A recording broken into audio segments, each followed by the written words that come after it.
Just leaves me to introduce Christian. Thanks, Claire. Thank you, Claire. My name's Christian and I'm an addict. Hi, Christian. Yeah, I wasn't expecting to do this tonight, but when you're asked, you serve. That's what I've done anyway. I've always been told to, fellowship asks you to do something, you do it. And that's what I do. So I would never have said no. So here I am. Like I was saying, I've only got one story.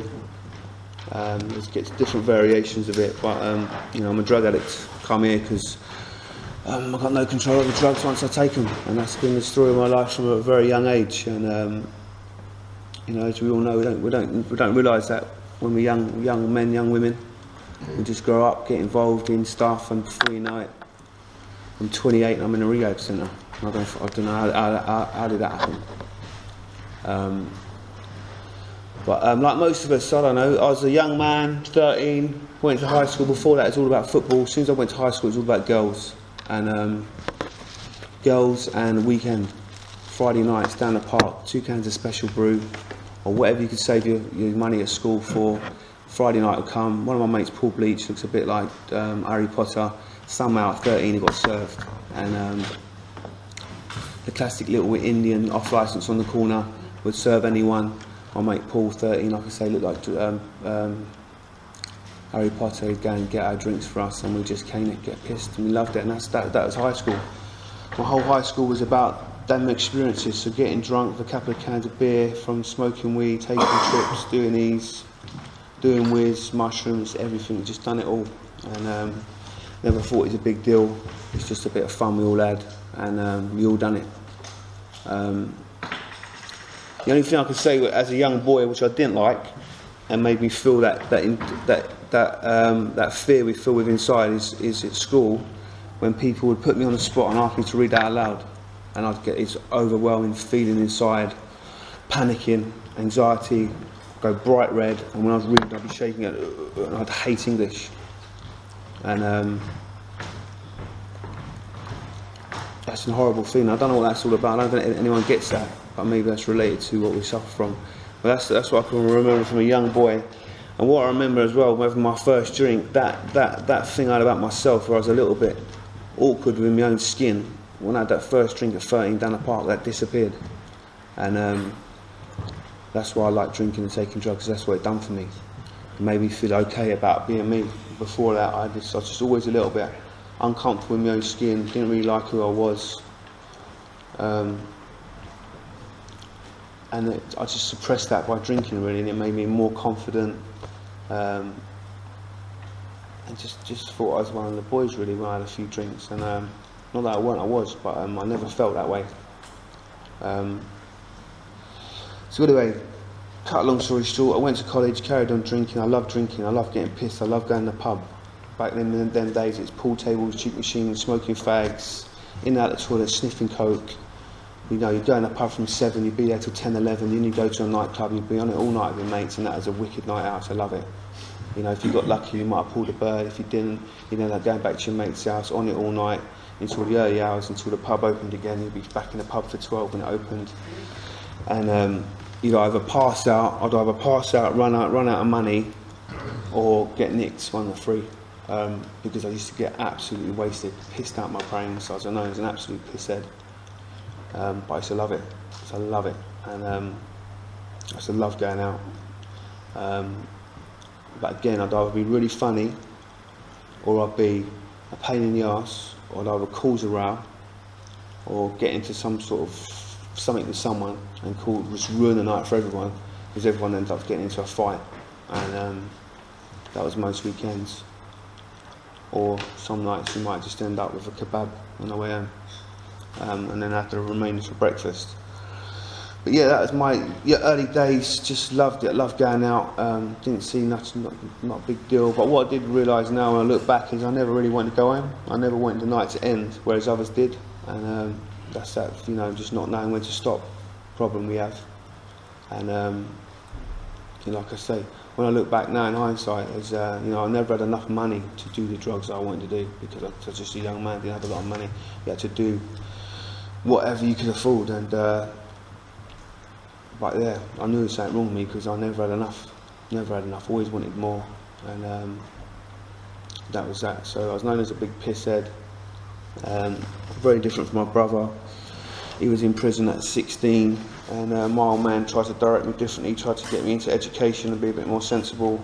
So I went off to university, and again, drinking took off. I don't know if anyone's been to university, but if you've been to university and you're a young man, up north in Preston, it was cheap booze and easy lays. That's all it was, and it was a wicked 2-3 years away from home, no responsibility, cheap drink, cheap nights out, surrounded by young men, young women. It was just a wicked time. But again, absolute pisshead. Known as a pisshead, but I was quite proud of that. And that was me, that was my thing. When I started noticing it's affecting my life because my grades started to slip. I failed my second year. I had to resit two exams to get onto the last year. I had to squeeze through and went back to my final year and ended up graduating in 99. And then it's just really about drinking. Then I come back to London, thinking I get this big job in the city, my life's going to take off, flying, thinking, I'm not going to make it in life. And I couldn't get a job for 2 years. And my confidence just dwindled. My self-esteem was on the floor. My drinking increased even more. And I started doing things that I wouldn't normally do because the money ran out, I didn't have any money. Punching off my family, stealing. Then I finally got given a job by my stepdad up in London, and I had to put on a suit like Dan, look very sharp, and think I looked the business, but that was just another mask of how I was really feeling. And so I'd be travelling up to London every day, thinking I was a bit of a city slicker, going to make it, big money, big life, and it didn't really happen. I was earning 20 grand a year, wasn't a lot of money back then. I just remember I used to get paid monthly. I remember getting paid once a month, and I'd be getting paid on a Friday, and I'd literally probably be skint by the Monday. And I knew something was wrong because you don't spend that sort of money. And every month I'd say, I'm going to buy a monthly travel card so I haven't got to worry about getting to work, but I'd never do it. Never do it.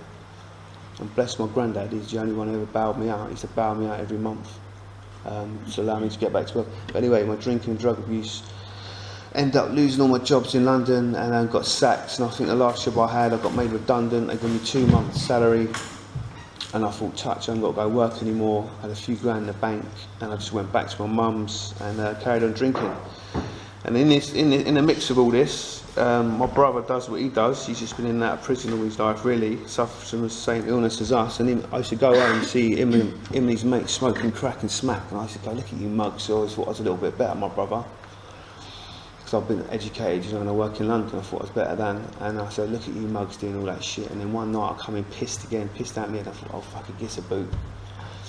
And that was it. Just start my drinking, just start my sniffing, just like anything I did, I just went at it. And that few grand I had in the bank soon went on crack.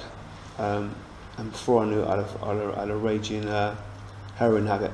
And again, like classic addicts we are, smoking crack pipes and booting off full wasn't good enough for me. Soon someone showed me a needle, I was off with the needles. I was an IV user. And within months I was absolutely ruined.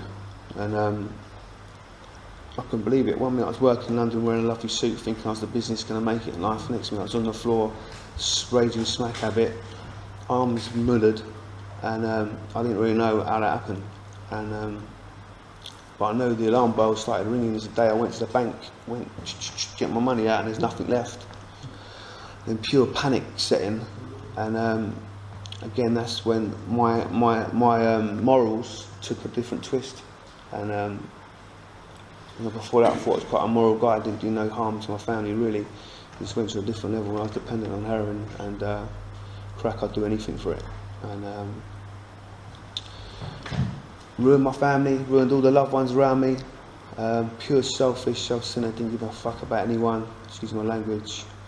I just went on a destructive mission for about 5-6 years, and result of that was I was about 8 stone 8, very thin, greeny yellow looking colour, no veins left in my body, struggled to get a vein when I was hitting up. I still thought I was alright. I was in a malady, which we know about now. I didn't even realise I was that bad. People say you look really bad. I had 3 massive dramas that happened in my life. My brother's best mate died of an overdose in my bed in my house. Woke up, found him dead, rigor mortis, just terrible. About a month later, my house burnt down. Lucky to get my mum out alive, and I was literally left with a pair of shorts and a t-shirt.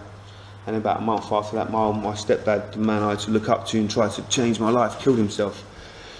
So from that, I just went on it again. It's just total destruction. And other than being a man and stepping up and supporting my mother, I just abused her even further for my own selfish needs. And that's something about to work on, because that just shows you how selfish we are when it comes to drugs. My family in dire need of me, and I couldn't even see that. All I was worried about is myself and my drug use. And that's the part of this illness we suffer from. And so that carried on for a while. I was absolutely battered, and I couldn't see it. And then just one random day, I was in some pub poncing as I normally did. Just went there to see if I could ponce a couple of quid to get a bag, and bumped into a young lady, and she started chatting to me, telling me about recovery, and she'd been in rehab. And we went on this little mission to try and get me involved in the drug and alcohol services to try and get some help. And I went storming up there saying, I need to go to rehab, I need to go detox now. You don't understand how bad it is. And it didn't really work out. And then I went back at it for a little bit more. Went back there with towels between my legs, and I just put my hands up and said, please help me. I can't live like this no more. And I had to reduce from methadone. By then I was on 80 ml methadone a day, plus using. So I had to reduce on that quickly. Went into detox for 2 weeks. Absolute horrors. Worst experience of my life. And absolute dire. And after the 13th day, I rang my mum. I said, I'm really doing well, let me come home early.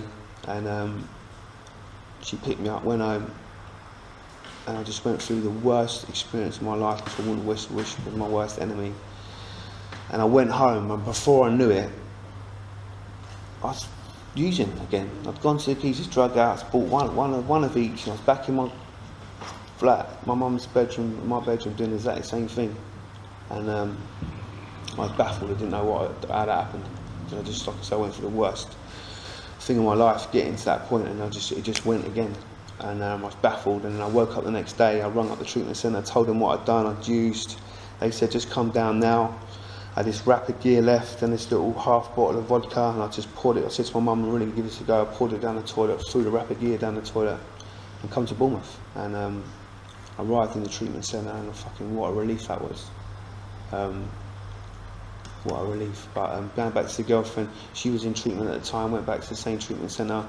She was in the treatment, got there, they said, you should introduce you to this girl, she's from the same area from you. I'd say, oh hi, to pretend I didn't know it was my girlfriend. And then it was a bit of a lie at the beginning, and then on the wall there's the houses you're in, and it's my name and it's her name, got put in the same house. And well, it was good actually, maybe the first few weeks of treatment, alright. I'm sure others didn't experience that, but it was not a bad time. But that all unravelled, I got concerned in group. It wasn't healthy for me or her, telling a lie. So that will come out. She graduated. I got a bloody contract thing I had to read out and all that sort of stuff. And then my recovery took off from there, because then I could get honest. And I've done the treatment, done what they said. And that's all I've done really in my recovery. I come out of there, got a sponsor, done the 12 steps, got a commitment, and my life changed. I changed as a person. But as soon as I got took out of that environment, I went back to London for the first time after 6 months. I was secretary of a CA meeting. I'd done the 12 steps. I just talk a lot in the meetings how I'm recovered and I'll do this and this. I got taken out of that environment for the first time, went straight back to London. And before I knew it, same thing again. I was in my brother's bedroom. He just had some 20 grand touch, had a load of money. He was up there using. And before I knew it, I was back up them stairs, locked the door, and I was had a crack pipe in my mouth again. And I was baffled again. And mental. And then, but for me, I only used that one day. And then my mum was banging down the door saying, what are you doing? And all that. Everyone was crying, everyone was going mad. And I was like, disgusting myself, thinking I'd just done 6 months, the worst time of my life, getting to the point I was in. I felt a fraud because of the shit I used to talk in the meetings. And the first thing I'd done, as soon as I'd taken out meetings, I'd just used. And if I come straight back to Bournemouth, struggled for about 2 weeks getting back into it. I didn't think I'd had to handle my commitment in, because I thought it's alright to still be secretary. I was only 1 day clean. got resentments, thinking, how can I not have my commitment? So I had to let all that go. Got a sponsor, done the steps again, and I ain't used since, and that's 12 and a half years ago. And you know, met a guy. I used to do CA at the beginning, about a year and a half. I met a young lady called Kay down AA, and she said to me, I know a guy would be ideal for you, and this is old boy in AA. And he ended up sponsoring me. He said to me, you know, you need to choose fellowships. I want you to do, don't want you to go for a social, I want you to go and help people. So I ended up going to AA, and I've done AA for 10 years, and I've only recently come back to CA. Really good to be back here. But it's all different, it's all the same book. I identify myself as an addict. But yeah, this is now my home group. So it's good to be back in CA. How I stay sober as a result of working 12 steps, that's it. I know what I am. I know to my heart what I am. I'm an addict. There ain't no doubts in my mind what I am. There ain't no using. I can never use again. Anything. I might as well just kill myself. I'm going to do that because there ain't no coming back. You know, it's hard enough for me to get here. I ain't got it in me to do it. I ain't got another use up in me. I ain't got another treatment centre in me. I ain't got another putting my hands up in a meeting saying I've used again. I ain't got that. If I'm going to go, I reckon I'm going to go for good. And that's my main fear really over my life. But when I'm doing this stuff, I know I ain't going to use because my life's too good in recovery to want to use drinks or drugs. I ain't got it. You know what I mean? I'm comfortable in my own skin. I ain't got to use nothing to make me feel anything than what I feel right now. You know, I was a little bit nervous sitting up here, but it's no big deal. You know, people can judge, they might like what I say, they might not like what I say, I don't really care. I'll do my recovery, you know, I've worked through the 12 steps, you know, I've done, get in touch with a higher power, pray to God every day. You know, I've dealt with the wreckage of my past, I've made amends to many of people, good and bad, and now I just live my life, live 10, 11, 12, that's what I do. Try my best. Life ain't that great at times, but I've had a fantastic 12 years. You know, I've been married, I've been divorced, with new relationships.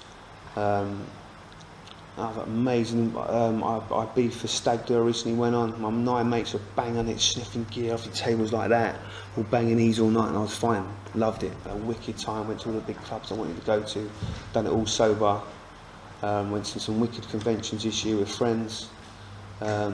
Yeah, life's brilliant, love it, and you know, my career's taken off. Like I said before, I had nothing when I come down here. I had 30 quid, a black bag of clothes, and as a result of this, doing the steps and become a better person, I've built a career. You know, I've got a nice home, I've got a good quality of life, and life's great.